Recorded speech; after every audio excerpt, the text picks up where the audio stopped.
Roberto Pombo y estas son mis preguntas. Un programa de Prisa Media hecho posible por CAFAM, 65 años inspirando sonrisas. Para este capítulo hablamos con los congresistas Daniel Carvalho, Gustavo Bolívar y Miguel Uribe, con el toxicólogo Hugo Alberto Gallego, con la Asociación Colombiana de Psiquiatría, con Julián Quintero, fundador de Échele Cabeza, y con el estratega político Luis David Duque. El tema, la marihuana de uso adulto o recreativo. ¿Estamos listos para dar el salto? ¿Cómo transparentar un debate que se ha convertido en la reafirmación de lugares comunes? Por defender la legalización a como dé lugar, ¿estamos perdiendo de vista riesgos que nos pueden salir caros en el futuro? ¿Tenemos suficiente información para tomar la decisión? Bienvenidos a Mis Preguntas con Roberto Pombo. Pongamos el audio, por favor. Hace 25 años fumo marihuana y eso no me ha impedido graduarme como ingeniero civil con las mejores notas, graduarme de 2 maestrías, ser un buen hijo, buen amigo, un buen profesional y ser 3 veces elegido por votación popular a diferentes cargos. Quien habla es Daniel Carvalho, representante a la Cámara por Antioquia, un congresista joven que decidió mandarse al agua con su vivencia propia como argumento central en el debate que busca regular el cannabis de uso adulto. Las redes y los medios explotaron. Muchos aplausos, muchos memes y también mucho rechazo. Carvalho cree que lo que más le ha hecho daño es la estigmatización. La estigmatización de personas que piensan que por tener el pelo así o por fumar marihuana soy un peligro para la sociedad, cuando no lo soy. Y remata pidiendo que se regule para garantizar la calidad, quitarle el negocio a las mafias, pero sobre todo dándole libertad de elegir a los adultos. El país está polarizado frente al tema. La más reciente encuesta de Inbamer dice que el 52% de los colombianos está en desacuerdo con la legalización de la venta de cannabis recreativo. El 43% lo ve con buenos ojos. Aunque hoy la mitad del país sigue en contra de la liberalización del negocio, en décadas anteriores podríamos afirmar que los detractores eran prácticamente todos. Como dicen, no tengo prueba, tampoco dudas. A juzgar por la reacción inmediata de los candidatos presidenciales de antes del 2000, cuando se les preguntaba si se habían fumado un porro en su vida. La pregunta obligada la hice muchas veces como periodista. La respuesta obligada era un no rotundo. El consumo de drogas era considerado una falla moral. Las mayorías estaban de acuerdo en castigar en las urnas a quien lo reconociera, por eso nadie lo reconocía. Solo hasta el 2010 tengo memoria de un cambio de paradigma. En una sola elección, en un solo espacio, 2 candidatos reconocieron haber consumido marihuana y un tercero estar a favor con la legalización. Comillas. Yo lo que he tomado es Coca-Cola, agua de panela, mucho chocolate y una que otra aspirina para el dolor de cabeza, dijo la candidata conservadora Noemí Sanín. Comillas. A mí también me tocó. No soy fumador, no me gusta el cigarrillo, pero cuando fui joven probé y no le veo problema al tema. Cierro comillas. Así reaccionó Gustavo Petro, entonces candidato a la presidencia de la República.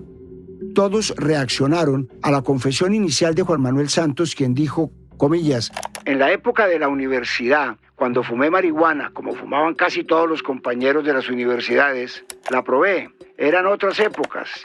Cierro comillas. Afirmaciones modernas con un toque vergonzante, con límites implícitos para ganarse el sector más liberal, sin perder ese pedazo de sectores más conservadores que se necesitan para ganar. Con el tiempo, la barra se fue corriendo. En 2016, durante el gobierno de Santos, se sanciona la ley 1787 de 2016 que permitió el uso medicinal de la marihuana.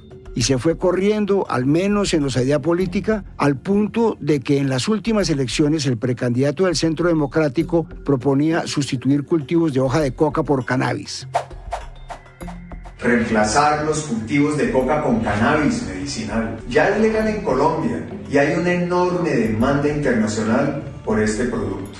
Hasta el cambio del escudo nacional por una mata de marihuana propuesta por el precandidato liberal Luis Pérez Gutiérrez. Nosotros debemos nombrar el cannabis como la hoja nacional y yo propondría con respeto al Congreso de la República que cambiáramos la bandera. Me pregunto si el discurso pro cannabis empezó a dar votos. Le pregunto al estratega político Luis David Duque.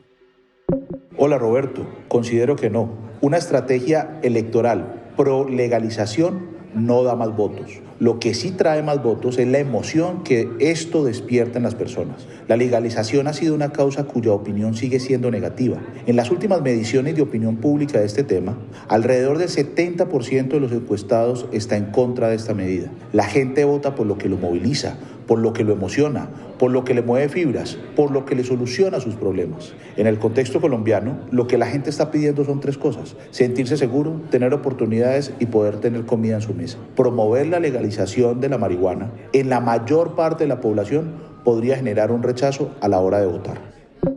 Resumidamente, digamos hoy que el tabú del uso medicinal está muerto y existe un consenso relativamente amplio en cuanto a su uso, diciendo que está asociado a la ciencia, a la medicina y hasta a la industria cosmética.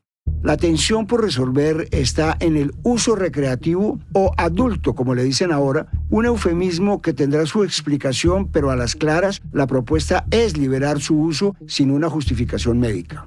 El debate se ha revivado por cuenta de Carvalho. Se han metido desde poderosas figuras políticas como el expresidente Álvaro Uribe, que lanzó desde Villavicencio una carta con 15 razones para oponerse al uso recreativo, hasta artistas como Marvel, citada con recurrencia en este programa, quien desnudó el doble estándar de quienes tienen la decisión en sus manos, trinando: he fumado marihuana con políticos, presentadores, actores y cantantes. A todos les da culillo decir que la fuman. Mojigatos.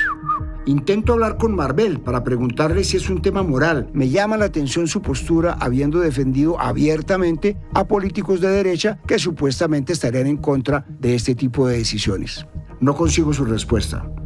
Me considero liberal, o lo que se puede llamar liberal. Creo profundamente en las libertades, que cada quien decida lo que le mete a su cuerpo, pero empezando esta exploración me doy cuenta de que el relato que defiendo puede tener fallas. Me atrapa una frase de la doctora Nora Volkov, una investigadora mexicana nacionalizada en Estados Unidos y con ascendencia rusa y ucraniana, una procedencia que parece destinada a despolarizar y armonizar la discusión.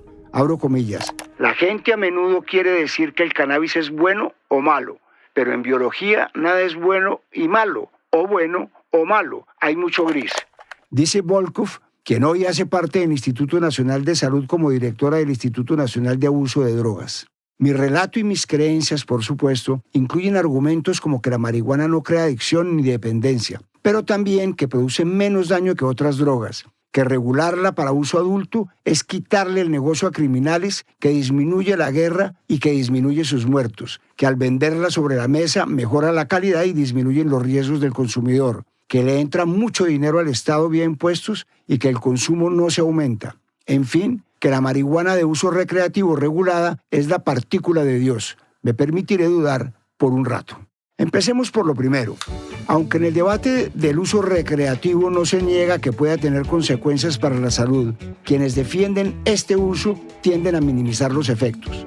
El mismo representante Carvalho pone de presente su caso.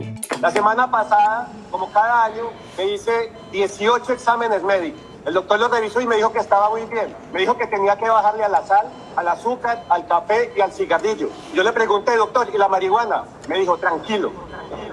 También hay fumadores de tabaco que no se han muerto de cáncer y alcohólicos que superaron los 90 años, y no quiere decir esto que no sean sustancias nocivas para la salud.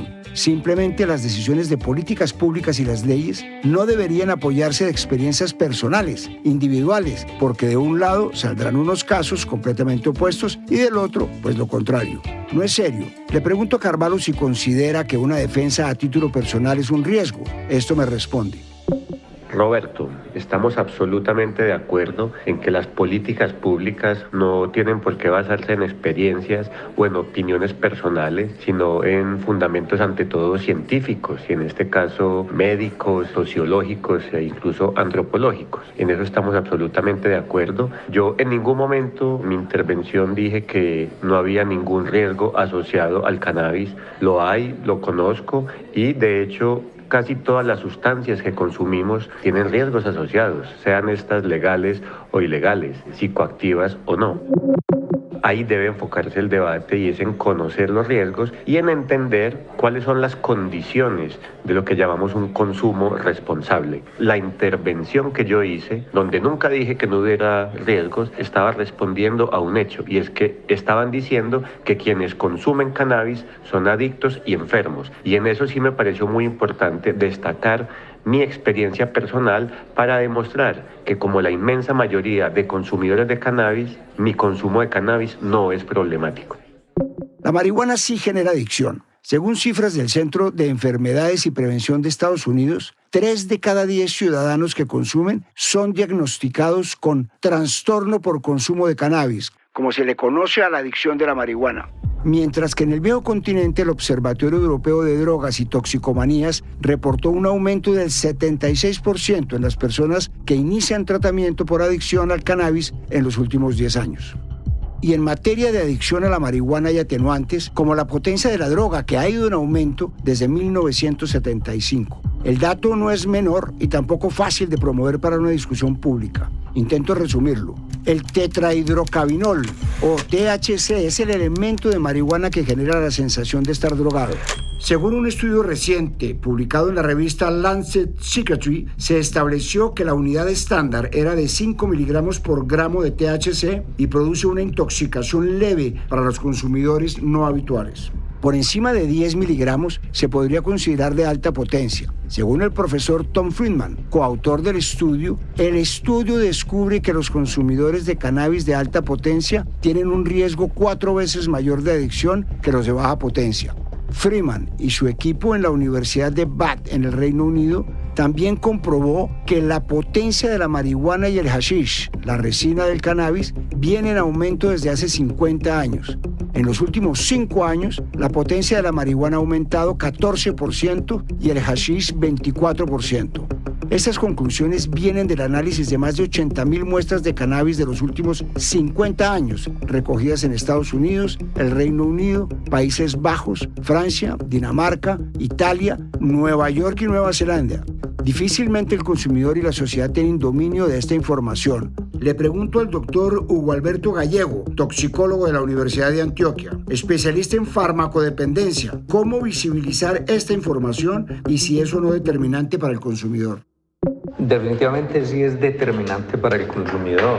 La potencia y las concentraciones de la cannabis y de los cannabinoides vienen en aumento desde hace varios años. De hecho, de las sustancias o de las drogas emergentes que se ha visto con mayor crecimiento son los cannabinoides sintéticos. Y esto quiere decir moléculas con efecto igual o similar a los cannabinoides de origen natural y que tienen una potencia mucho más alta. Pero de otra parte, y esto es clave y fundamental, es realmente en qué estado de salud mental, psicológicamente, psicopatológicamente, o sea, si hay enfermedades de base en quienes se van a enfrentar o van a tomar la decisión de consumir sustancias psicoactivas.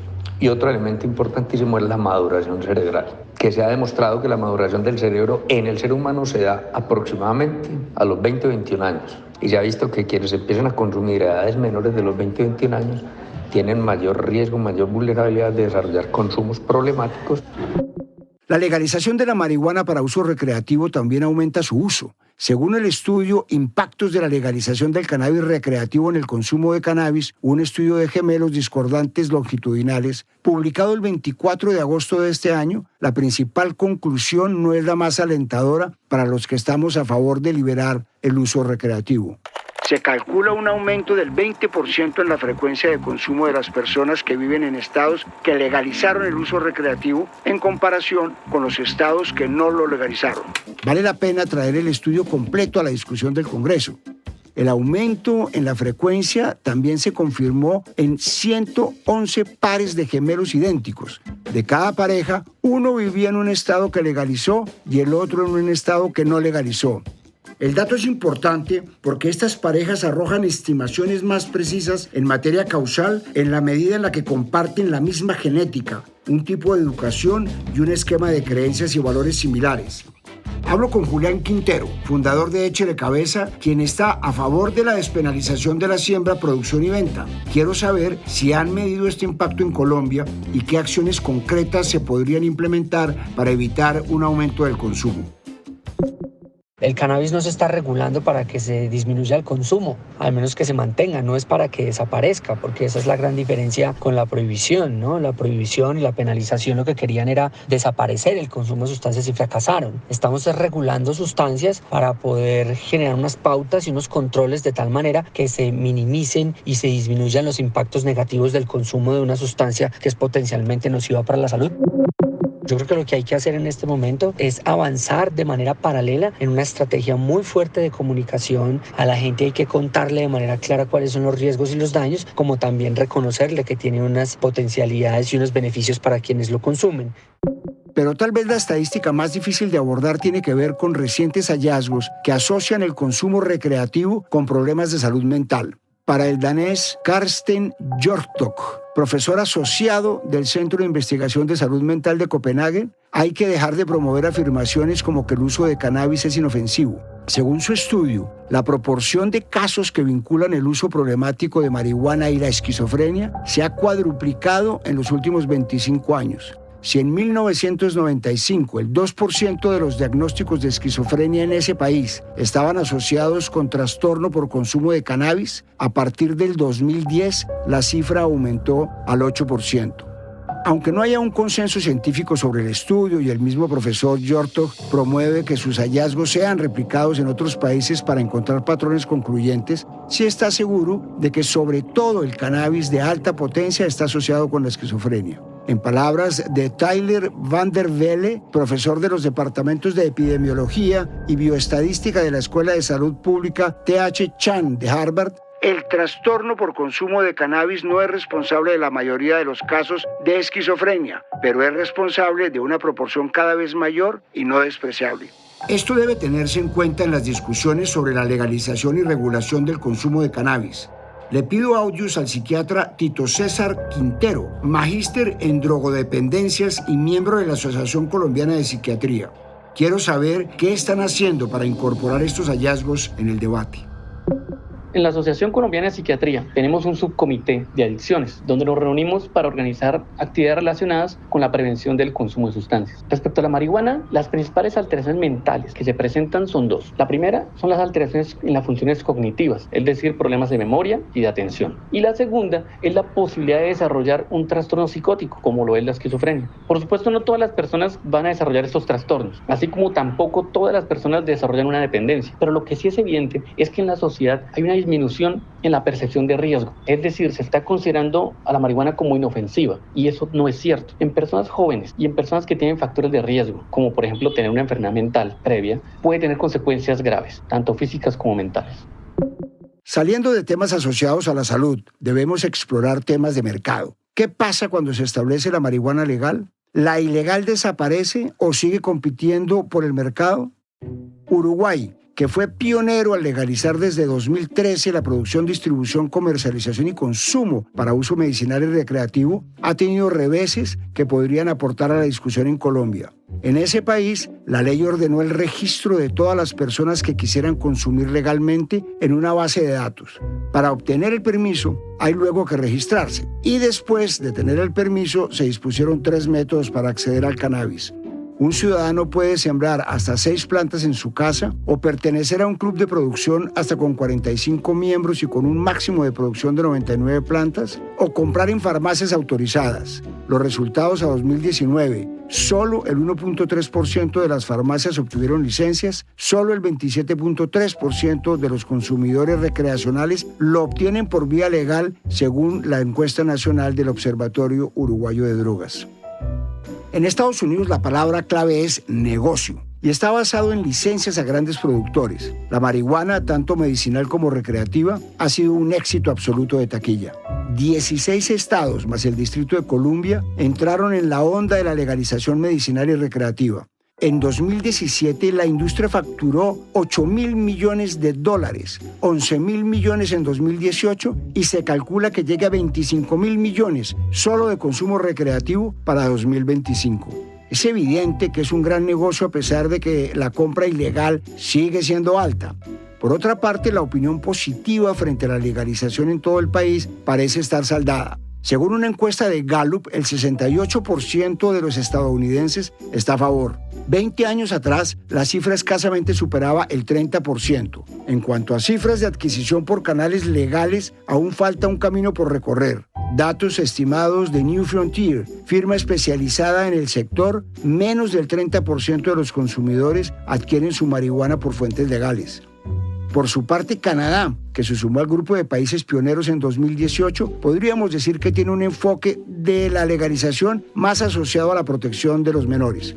A diferencia de los gringos, el mercado no permite la promoción, ni vallas, ni trucos que llamen la atención de adolescentes y jóvenes, y cada provincia ejerce control sobre el comercio. En Canadá, la apuesta no se basa en el negocio de grandes industrias. Hay minoristas con licencias para vender y en buena parte de los casos, los mismos sitios que tienen permisos para vender licor venden marihuana.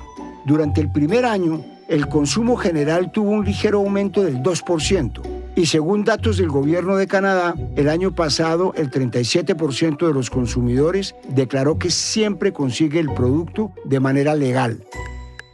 La cifra de quienes lo consiguen legal va en aumento, pero también ha encontrado importantes barreras asociadas al precio. En la ilegalidad, los precios son altos, producir se encarece, las barreras para el productor y el comercializador son altas.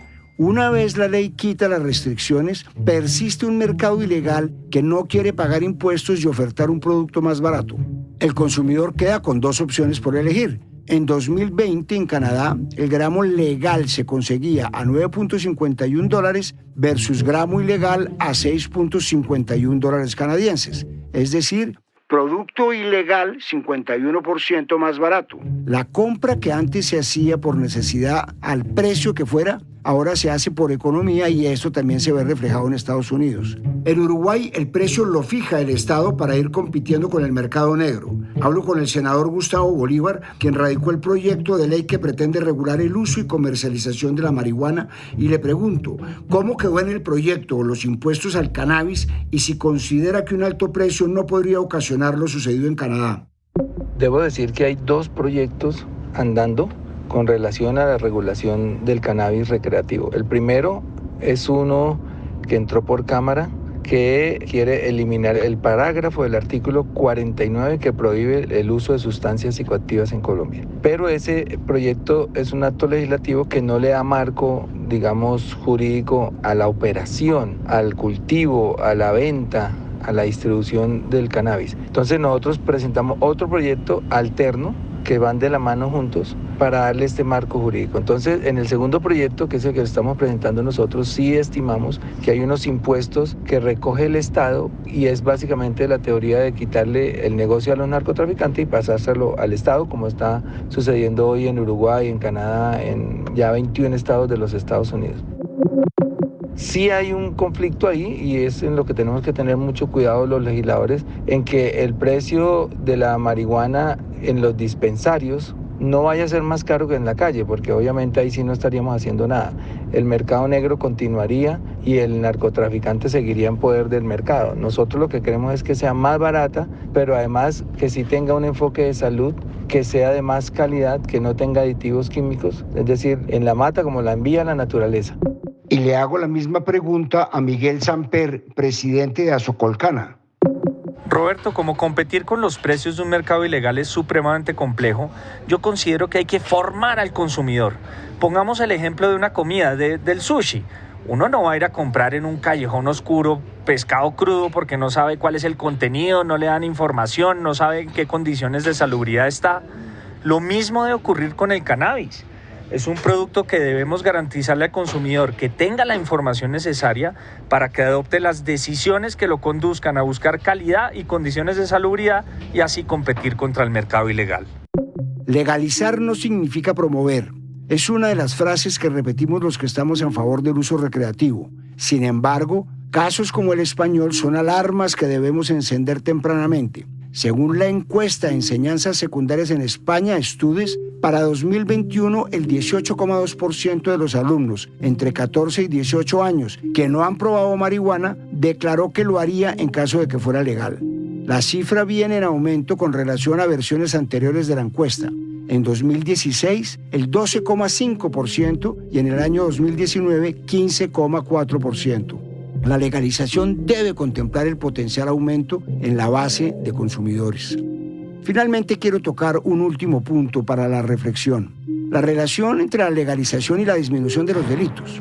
Un grupo de investigadores compuesto por los académicos Davide Dragone, Giovanni Prarollo, Paolo Vanini y Giulio Zanella publicaron en 2019 el estudio titulado El crimen y la legalización de la marihuana recreativa, en el que revisaron efectos asociados a delitos en estados de Estados Unidos que habían aprobado el uso recreativo. El estudio comparó varios estados durante los años 2012 a 2016. Unos prohibían, otros permitían. El principal hallazgo: en estados donde la marihuana se había vuelto legal, se reportó caída en delitos comunes. Por ejemplo, en Washington, las violaciones contra la propiedad cayeron aproximadamente entre un 15% y un 30%, y los robos disminuyeron entre 13% y un 22%. El estudio también registró un aumento del 2,5% en el consumo de marihuana, pero con una disminución del 0,5% de otras drogas y 2% en alcohol. Le pregunto a Miguel Uribe, ¿por qué no probar otro método? ¿Por qué no probar la despenalización total? Le hablo de los hallazgos de este estudio. Esto me responde. Es cierto que en el país se ha dado prioridad a la prevención y a la rehabilitación, pero también hay que aceptar que el Estado se ha quedado pequeño en esta materia. Sin embargo, no creo que la única respuesta sea legalizar el uso recreativo para adultos, afectando los derechos de los niños y los adolescentes, derechos que además deben prevalecer según la Constitución, porque facilitaría el acceso a los menores, a los adolescentes, y generaría el contexto ideal para los jíbaros, para que sigan envenenando a los colombianos. Los científicos afirman que la marihuana es un depresivo y dispara esquizofrenias, especialmente en jóvenes. En niños, las enfermedades mentales y las tendencias al suicidio. Además, el Instituto Colombiano de Bienestar Familiar concluye que el 41% de los delitos de los jóvenes y menores corresponde a quienes han estado bajo el consumo de alcohol o drogas. No somos un país boyante y el negocio del cannabis nos puede traer dinero legal que no existía y que se necesita. El acceso a la marihuana es hoy fácil y generalizado. Mejor que sea sobre la mesa que por debajo de ella. Creo que despenalización total del cannabis es posible, pero el debate debe ser mucho más honesto. Quienes creemos que es el camino correcto, debemos exigir que quienes lo defienden en el Congreso lo hagan sobre todo con cifras, datos, hechos, experiencias en otros países por encima de las experiencias personales como las de Carvalho, quien de todas maneras ha sido muy valiente y ha abierto la discusión. Quienes creemos que la despenalización total es el camino, debemos conocer más que los beneficios, los riesgos y pararnos sobre ellos para explorar las formas concretas de mitigarlos. Esto no puede ser un debate de popularidad. Si el Estado tendrá o no control de precios como en el Uruguay, es una pregunta válida. Si el mercado se encargará de corregir, entonces ¿cómo se controlará el mercado negro? ¿Quién controla los niveles de THC y cómo se comunica con claridad al consumidor? ¿Se podrá promocionar para generar consumo y al tiempo rentas o su venta a pesar de la legalidad se limitará? ¿Cómo se monitorea el consumo? ¿Qué pasa si en un escenario atípico se dispara por condiciones propias del país que no tuvimos en cuenta? ¿Cómo se trabajará la prevención y qué tan fuerte será este componente? Se pondrán de presente riesgos en temas de salud mental como la esquizofrenia. ¿Qué parámetros se deben fijar para establecer que el remedio sí fue mejor que la enfermedad?